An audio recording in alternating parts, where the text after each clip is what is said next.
علیکم ورحمۃ اللہ وبرکاتہ۔ اعوذ باللہ السمیع العلیم من الشیطان الرجیم من ہمزہ ونفخہ ونفثہ بسم اللہ الرحمن الرحیم۔ ان الذین کفروا ویصدون عن سبیل اللہ والمسجد الحرام الذی جعلناہ للناس سواء العاکف فیہ والباد ومن یرد فیہ بإلحاد بظلم نذقہ من عذاب علیم۔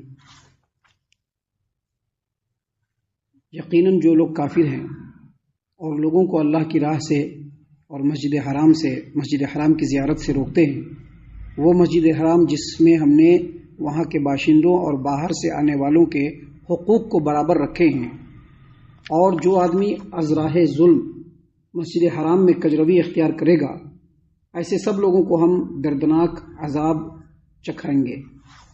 محترم سامعین کرام، سورۃ الحج سورہ نمبر 22 اور اسی سورت سے بھی آیت نمبر 25 آپ کے سامنے تلاوت کی گئی۔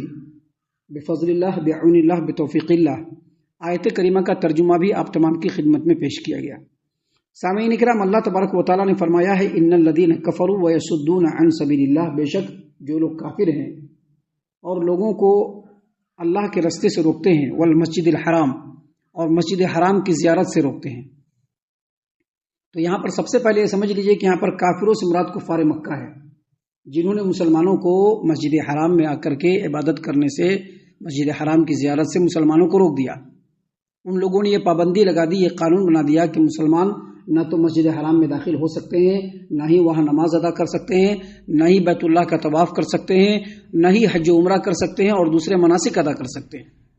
حتیٰ کہ جب نبی کریم صلی اللہ علیہ وسلم مکہ سے مدینہ ہجرت کر کے چلے گئے تو وہاں سے 1400 صحابہ کے ساتھ عمرہ کرنے کی غرض سے آئے، تو حدیبیہ کے مقام پر ان لوگوں کو روک دیا گیا، جنگ کرنے کے لیے آمادہ ہو گئے، کہا کہ آپ لوگ عمرہ نہیں کر سکتے ہیں، مسجد حرام کا آپ زیارت نہیں کر سکتے ہیں، بیت اللہ کی زیارت نہیں کر سکتے ہیں، مکہ میں آ کر کے آپ عمرہ نہیں کر سکتے ہیں۔ اللہ تبارک و تعالیٰ نے ایسے ہی لوگوں کے بارے میں کہا ہے۔ اللہ نے فرمایا کہ ان الذین کفروا ویصدون عن سبیل اللہ، بے شک وہ لوگ جو کفر کیے اور اللہ کے رستے سے لوگوں کو روکتے ہیں اور مسجد حرام کی زیارت سے روکتے ہیں، جیسا کہ کفار مکہ نے مسجد حرام کی زیارت سے مسلمانوں کو روک دیا۔ اللہ نے آگے نتیجے کے طور پر بتلایا ہے کہ جو لوگ اس بات سے روکتے ہیں کہ دوسرے لوگ مسجد حرام میں آ کر کے نماز نہ پڑھیں، طواف نہ کریں، بیت اللہ کی زیارت نہ کریں، کعبہ کا طواف نہ کریں، حج و عمرہ نہ کریں، ایسے لوگوں کے لیے دردناک عذاب کا مزہ ہم ان کو چکھائیں گے۔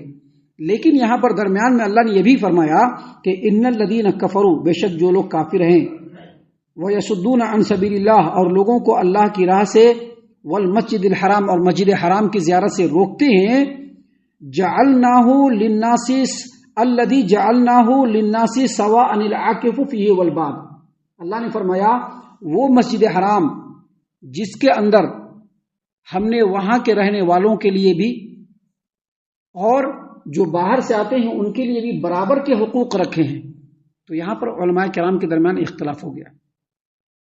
اختلاف کیا ہوا کہ یہ جو مسجد حرام ہے، اس سے مراد صرف مسجد حرام، کعبہ کے ارد گرد جو مسجد ہے نا، کعبہ دیکھ رہے ہیں بیچ میں اور بالکل اس کے ارد گرد جو مسجد ہے، صرف یہ مسجد مراد ہے یا پورا مکہ مراد ہے؟ اسے کیا مراد ہے؟ ابھی یہاں پر اس کا سوال کا جواب دیتے ہوئے اکثر مفسرین نے اپنی تفسیر میں لکھا ہے کہ جہاں تک مسجد حرام کا تعلق ہے، جہاں تک مسجد حرام کا تعلق ہے، تو مسجد حرام میں چاہے وہ وہاں مکہ کے رہنے والے ہوں، چاہے وہ باہر کے رہنے والے ہوں، عبادت کے معاملے میں سبھی کے حقوق برابر ہیں۔ سب لوگ یکساں آئیں گے، نماز پڑھیں گے، طواف کریں گے، حج و عمرہ کے ارکان اور مناسک کو ادا کریں گے۔ مکہ والے اگرچہ وہاں کے متولی ہیں، لیکن ان کو یہ حق نہیں ہے کہ اگر کوئی آدمی باہر سے آتا ہے تو ان کو مسجد حرام میں داخل نہ ہونے دے، وہاں پر نماز نہ پڑھنے دے، بیت اللہ کا طواف نہ کرنے دے، حج و عمرہ کی جو مناسک ہے اس کو ادا نہ کرنے دے۔ یہ مکہ والوں کو بالکل ان کو یہ حق نہیں ہے۔ سبھی کے لیے وہاں پر عبادت میں حقوق برابر ہیں۔ لیکن اصل سوال ہے کہ جو پورا مکہ ہے، کیوں یہ بات اٹھی ہے؟ یہ بات کیوں اٹھی؟ اسی زمانے سے اٹھی۔ کیوں اٹھی کیونکہ آج بھی جو لوگ جاتے ہیں حج کرنے کے لیے یا عمرہ کرنے کے لیے اور وہاں پر جب رہتے ہیں تو لوگوں نے وہاں پر جو ہے کمرشل بنا کر کے رکھا ہے، ہوٹل بنا کر کے رکھے ہیں، رہائش کی جگہ بنا کر کے رکھی ہے، جانا ہے تو یہاں پر اس جگہ پر ٹھہرنا تو اتنا کرایہ، وہاں ٹھہرنا ہے تو اتنا کرایہ. تو لوگوں کو اس آیت کریمہ کو سامنے رکھ کر کے لوگوں نے اختلاف کیا. لوگوں نے کہا کہ نہیں، کچھ لوگوں نے کہا کہ نہیں، پورا کا پورا جو مکہ ہے، جو حدود حرم ہے، اس میں کرایہ لینا جائز نہیں ہے، جو جہاں چاہے جا کر کے رہ سکتا ہے. اللہ تبارک و تعالیٰ نے سب کو برابر کے حقوق دیے ہیں. کچھ لوگوں نے کہا کہ نہیں، مسجد حرام کے اندر جا کر کے عبادت کرنے کے معاملے میں کسی کو کوئی اعتراض نہیں ہے، لیکن دوسری جگہ پر جس کی کوئی اگر ملکیت ہے وہاں پر اگر رہنا ہو تو رضامندی کے ساتھ کرایہ کے ساتھ رہ سکتے ہیں، وگرنہ نہیں رہ سکتے ہیں. اختلاف کیوں پیدا ہوا؟ اختلاف اس لیے پیدا ہوا کہ یہ جو حج اور عمرہ کے جو بیشتر ارکان ہیں وہ پورے مکہ سے تعلق رکھتا ہے. مثال کے طور پر صفا ہے، مروہ ہے، منی ہے، مزدلفہ ہے، مشعر حرام ہے، اور جو دوسرے جو مناسک ہے جہاں جہاں پر ادا کیے جاتے ہیں وہ بیت اللہ میں نہیں ہے بلکہ بیت اللہ سے باہر ہے، پورے مکہ کے اندر ہے. پہلی وجہ یہ بنی اختلاف کی کیونکہ جو مناسک ادا کیے جاتے ہیں صرف مسجد حرام میں ادا نہیں کیے جاتے ہیں، مکہ کے اندر بھی ادا کیے جاتے ہیں. منی کہاں ہے؟ مسجد حرام سے باہر ہے. مزدلفہ کہاں ہے؟ مسجد حرام سے باہر ہے. عرفات کہاں ہے؟ مسجد حرام سے باہر ہے. مشعر حرام کہاں ہے؟ مسجد حرام سے باہر ہے. تو پہلی وجہ یہ بنی کہ یہ جو مناسک ادا کیے جاتے ہیں وہ مسجد حرام سے باہر ہے، لہذا سب برابر ہے. اور دوسری وجہ یہ بنی کہ اللہ تبارک و تعالیٰ نے اپنے کلام میں کہیں کہیں پر المسجد الحرام کہا، یعنی جو کعبۃ اللہ ہے اور کعبۃ اللہ کی جو ارد گرد مسجد ہے اس کو المسجد الحرام کہا، لیکن اس سے مراد پورا مکہ ہے. فار ایگزامپل دیکھیے اللہ تبارک و تعالیٰ نے قرآن کریم سورۃ البقرہ آیت نمبر 196 میں فرمایا ذالک لمن لم یکن اہلہ حاضر المسجد الحرام. یہ رعایت اس شخص کے لیے ہے جس کے گھر والے مسجد حرام کے باہر کے رہنے والے ہوں. ابھی یہ بات معلوم ہے کہ مسجد حرام میں کوئی نہیں رہ سکتا ہے کیا؟ مسجد حرام میں گھر بنا سکتے ہیں، رہائش اختیار کر سکتے نہیں، وہاں صرف آپ عبادت کے لیے جا سکتے ہیں، طواف کر سکتے ہیں، دوسری چیز نماز ادا کر سکتے ہیں، اعتکاف کر سکتے ہیں، لیکن وہاں پر رہائش ادا نہیں کر سکتے. لہذا لا محالہ اہل علم نے کہا ہے کہ یہاں پر مسجد حرام سے مراد مکہ ہے. اور اسی طرح سے ایک اور آیت کریمہ ہے والمسجد الحرام واخراج اہلہ منہ اکبر عند اللہ، یعنی مسجد حرام سے لوگوں کو روکنا اور جو مسجد حرام کے جو باشندے ہیں ان کو وہاں سے نکالنا، یہ حرام مہینے میں، حرمت والے مہینے میں جنگ کرنے سے بھی بڑا جرم ہے. تو یہاں پر مسجد حرام کے جو باشندے ہیں اس سے مراد مسجد حرام نہیں بلکہ مکہ ہے. لہٰذا یہ دو جو وجہ ہوئی اس کی وجہ سے لوگوں کے درمیان اختلاف پیدا ہوا کہ مکہ کے اندر سب کے برابر کے حقوق ہے یا نہیں. تو اس کا جواب دیتے ہوئے اہل علم نے حدیثوں کی روشنی میں کہا ہے کہ مسجد حرام جو کعبۃ اللہ کی ارد گرد مسجد ہے وہاں پر جا کر کے نماز پڑھنا، طواف کرنا، دوسرے ارکان ادا کرنا، اس میں سب تو برابر ہیں. لیکن اس سے باہر جو مکہ ہے جس کے باشندے ہیں وہاں پر سبھی کا حقوق نہیں ہے، کیونکہ جس طرح سے ہر جگہ پہ لوگوں کی ملکیت ہے، وراثت ہے، زمین لی جاتی ہے، خریدی جاتی ہے، گھر بناتے ہیں، گھر بیچتے ہیں، لوگ وارث بھی بنتے ہیں، وہاں پر کرایہ بھی لیا جاتا ہے، ویسا مکہ میں بھی کیا جائے گا. یہ انہوں نے اپنی طرف سے نہیں کہا، نبی کریم صلی اللہ علیہ وسلم کی احادیث مبارکہ سے یہ بات ثابت ہوتی ہے کہ اسلام سے پہلے بھی وہاں پر زمینیں خریدی جاتی تھی، گھر بنائے جاتے تھے، کرائے دیے جاتے تھے، زمین بیچی جاتی تھی، جو اس کے وارثین ہوتے تھے اس کے وارث بنتے تھے.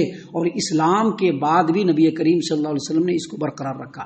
دیکھیے دلیل صحیح البخاری کتاب المناسک، اللہ کے رسول صلی اللہ علیہ وسلم جب حجۃ الوداع کے موقع سے مکہ کے اندر آئے، حجۃ الوداع کے موقع سے مکہ کے اندر آئے تو لوگوں نے پوچھا کہ نبی کریم صلی اللہ علیہ وسلم آپ کہاں رہیں گے؟ آپ صلی اللہ علیہ وسلم کہاں کے رہنے والے؟ مکہ کے رہنے والے. آپ کی پیدائش مکہ میں ہے، آپ کا پورا خاندان مکہ کے اندر، آپ کی زمین جائیداد سب مکہ کے اندر ہے نا. آپ صلی اللہ علیہ وسلم وہاں سے ہجرت کر کے مدینہ گئے. جب حجۃ الوداع میں آئے نبی کریم صلی اللہ علیہ وسلم تو لوگوں نے پوچھا کہ آپ کہاں رہیں گے؟ تو نبی کریم صلی اللہ علیہ وسلم نے فرمایا کہ عقیل نے میرا مکان کہاں چھوڑا جو میں کہیں پر رہ پاؤں گا. عقیل اصل میں ہوا کیا تھا، جب آپ صلی اللہ علیہ وسلم مکہ سے ہجرت کر کے مدینہ گئے تو پیچھے میں عقیل نام کا ایک آدمی، اس نے آپ صلی اللہ علیہ وسلم کی زمین پر قبضہ کیا، آپ کے گھر پر قبضہ کیا اور قبضہ کر کے اس کو دوسروں سے بیچ دیا. تو یہ زمانے جاہلیت میں بھی تھا اسلام کے آنے کے بعد بھی نبی کریم صلی اللہ علیہ وسلم نے اس کو برقرار رکھا. جیسا کہ دیکھیں صحیح البخاری کتاب فی الخصومات، نافع نے یہاں پر ہے کہ سیدنا عمر کے زمانے میں نافع بن عبد الحارث، سیدنا عمر بن خطاب رضی اللہ عنہ جب خلیفہ بنے تو ان کے زمانے میں نافع بن عبد الحارث نے صفوان بن امیہ سے ایک گھر خریدا. کس وجہ سے؟ اس گھر کو جیل خانہ بنایا جائے گا، اور عمر رضی اللہ عنہ سے گزارش کی کہ اگر آپ آ کر کے اس میں بات کر دیں گے اور دستخط کر دیں گے تو خریداری پوری ہو جائے گی، اور اگر آپ نہیں آئیں گے تو 400 دینار صفوان بن امیہ کو کرائے کے طور پر دیا جائے گا. تو دیکھیے یہ کب کی بات ہے؟ سیدنا عمر رضی اللہ عنہ کے خلافت کی بات ہے. اس سے ان دونوں حدیثوں سے اہل علم نے کہا ہے کہ مسجد جو حرام ہے جہاں پر جا کر کے عبادت کیا جاتا ہے اس میں کسی کو کوئی روک ٹوک نہیں ہے. جتنے بھی مسلمان ہیں چاہے وہ مکہ کے رہنے والے ہوں چاہے وہ مکہ سے باہر کے ہوں، وہ مسجد حرام میں جا کر کے عبادت کر سکتے ہیں، وہاں پر اعتکاف کر سکتے ہیں، وہاں پر جو ہے رک سکتے ہیں عبادت کے لیے، وہاں پر طواف کر سکتے ہیں، صفا مروہ کی سعی کر سکتے ہیں، عمرہ کر سکتے ہیں، حج کر سکتے ہیں، دوسرے مناسک ادا کر سکتے ہیں. لیکن جب باہر کی بات آئے گی تو اگر مکہ والے جو اس زمین کے یا گھر کے مالک ہیں اگر وہ کرایہ لیں گے تو دینا ہوگا، شریعت اعتبار سے جائز ہے. اگر کوئی کرایہ نہیں لیتا کہ بھائی حاجی آیا ہے ہمارے گھر میں رہے، جب تک حج کر رہا ہے ہمارے اس گھر میں رہ کر کے پورا حج کمپلیٹ کر کے چلا جائے تو یہ مستحب ہے، اس پر اجر و ثواب ہے. لیکن اگر وہ کرایہ لیتا ہے تو شرعی اعتبار سے یہ بالکل جائز ہے. ان حدیثوں سے یہی بات ثابت ہوتی ہے. اللہ تبارک و تعالیٰ نے آگے مزید کہا وَمَن يُرِدْ فِيهِ بِإِلْحَادٍ بِظُلْمٍ نُذِقْهُ مِنْ عَذَابٍ عَلِيمٍ، جو کوئی ازراہ ظلم مسجد حرام میں کجروی اختیار کرے گا ایسے سب لوگوں کو جہنم کے دردناک عذاب کا مزہ چکھائیں گے. مطلب اگر کوئی مسجد حرام سے کسی کو روکنے کی کوشش کیا، زیارت نہیں کرنے دیا یا دوسرا کوئی کام نہیں کرنے دیا جو مناسک میں سے ہیں، تو اللہ نے فرمایا کہ اس کو ڈبل عذاب ملے گا. کیوں ڈبل عذاب ملے گا؟ ابھی دیکھیں مسجد مکہ کے اندر جو حدود حرم ہے وہاں پر آپ جو ہے شکار نہیں کر سکتے ہیں، نہیں شکار کر سکتے ہیں. شکار کے لیے جانور بھی نہیں رکھ سکتے ہیں، البتہ موذی جانور کو مار سکتے ہیں. مکہ کے اندر لڑائی جھگڑا نہیں کر سکتے ہیں، ہتھیار نہیں اٹھا سکتے ہیں. اگر کوئی ثابت مجرم مکہ کے اندر جا کر کے چھپ جائے تو جب تک وہاں سے نہیں نکلے گا آپ اس کو روک نہیں سکتے ہیں. مکہ کے اندر آپ جو ہے گھاس نہیں کاٹ سکتے ہیں، درخت کے پیڑ پودوں کو نہیں کاٹ سکتے ہیں. البتہ نبی کریم صلی اللہ علیہ وسلم نے ازخر پودا کو اکھاڑنے کے لیے کہا کہ اس کو اکھاڑا جا سکتا ہے کیونکہ اس کو بیچ کر کے اس سے پیسہ کماتے ہیں لوگ. یہ سارے کام دوسری جگہ پر جائز ہے، مکہ میں جائز نہیں ہے. اب جس کام کو اللہ تبارک و تعالیٰ نے مکہ میں ناجائز قرار دیا اس کا تو عذاب ڈبل ہوگا. لہذا اگر کوئی مکہ کے اندر رہتے ہوئے مسجد حرام سے لوگوں کو روکے گا یا کجروی اختیار کرے گا تو وہاں پر اس کے عذاب کو اللہ تبارک و تعالیٰ ڈبل کر کے اس کو دے گا. آگے ابھی اور بھی باتیں ہیں جو اللہ تبارک و تعالیٰ نے ہم لوگوں کے علم اور ہم لوگوں کی ہدایت کے لیے بیان فرمائے ہیں، جس کو انشاءاللہ کل اور کل کے بعد کے دروس میں ہم آپ کے سامنے پیش کریں گے. ہم اللہ سے دعا کرتے ہیں کہ اللہ تعالیٰ ہم تمام کو ان باتوں کے اوپر خوب غور و فکر اور تدبر کرنے کے ساتھ ساتھ ان باتوں کے اوپر عمل کرنے کی بھی توفیق عنایت فرمائے. آمین. اللہ تعالیٰ ہم تمام کو صحیح معنوں میں پکا سچا مومن مسلمان بنائے، اللہ اور اس کے رسول صلی اللہ علیہ وسلم کی اطاعت و فرما برداری کرنے والا بنائے، صحابہ کرام رضی اللہ عنہم کے طریقے پر چلنے والا بنائے، جنت الفردوس میں جگہ عطا فرمائے. اے اللہ ہم تمام کو جہنم سے پناہ دے، اے رب العالمین ہم تمام کو جہنم سے پناہ دے، اے مالک الملک ہم تمام کو جہنم سے پناہ دے. آمین یا رب العالمین. وما علینا الا البلاغ المبین. تبارك الذي نزل الفرقان على عبده ليكون للعالمين نذيرا.